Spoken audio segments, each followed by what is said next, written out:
I should probably cover something that keeps getting asked to me over and over and over. It's because a new game is coming out, and you know how this goes. It says, hey, what game should I play to get ready for Street Fighter 6? Hey, Sajam, Tekken 8 is coming out. What game should I play? Hey, Sajam, I want to play King of Fighters 16. Hey, Sajam, it turns out I want to play Project L. I'm interested in Project L. Here's the thing. There's a couple of answers to this question. Whether you're literally brand new to fighting games, you've never played them in your life, or you play lots of different fighting games, step one, the game before the one that's coming out, okay? If Street Fighter 6 is coming out, if KOF 16 is coming out, if Tekken 8 is coming out, give the game before a try. If you're interested when Strive is coming out, then Exert is a good place to start. If you're interested in Street Fighter 6, Street Fighter 5 is a good place to start. If you're interested in Tekken 8, then Tekken 7 is a good place to start. Some games, like King of Fighters and Tekken, have lots of legacy that carry over from game to game to game, right? These games do not change dramatically between iterations, usually. So playing them a lot gives you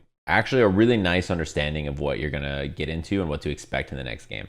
Games like Street Fighter typically kind of reinvent the wheel every game in terms of how they change the system and what you do with it. But the core Street Fighter stuff is all still there and it's all the same. Let's say the game doesn't have another game that's before it. So like Project L is coming out. Everybody in my chat's like, what game should prepare me the most for Project L so that when it comes out, I'm ready to be the greatest of all time? Well, the answer to that is when the game comes out, you play that game and that's how you get there. The second thing is there are other games usually of that style that are out there that you can find. So Power Rangers is similar and Marvel Infinite is similar, or BB Tag, right? If you want to play one of those games, then you can just play any versus game. You can play Dragon Ball or Skullgirls or whatever you're interested in. If you're not interested in any of those games and you're like, I want to play Street Fighter and then play Project L, do I have to play insert X game here to get myself ready? No. You don't have to do anything. You can just wait and then play the game when they come out.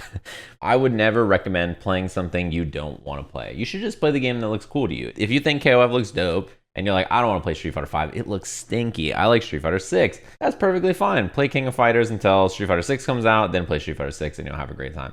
Or if you're a fighting game fan and you're like, you know, all these fighting games look cool, but I don't want to play any of them until Street Fighter 6 comes out, then just wait for those games to come out and you'll also be fine. You don't have to do any kind of intense studying, okay? That's the answer. There's lots and lots and lots of transferable skills between all fighting games. Whatever kind of stuff you pick up beforehand can always be nice, but there's so much to learn. To get in there and really enjoy and like learn new things and have that feeling of, oh, dude, I learned this cool new thing today. That will happen to you constantly as a new player.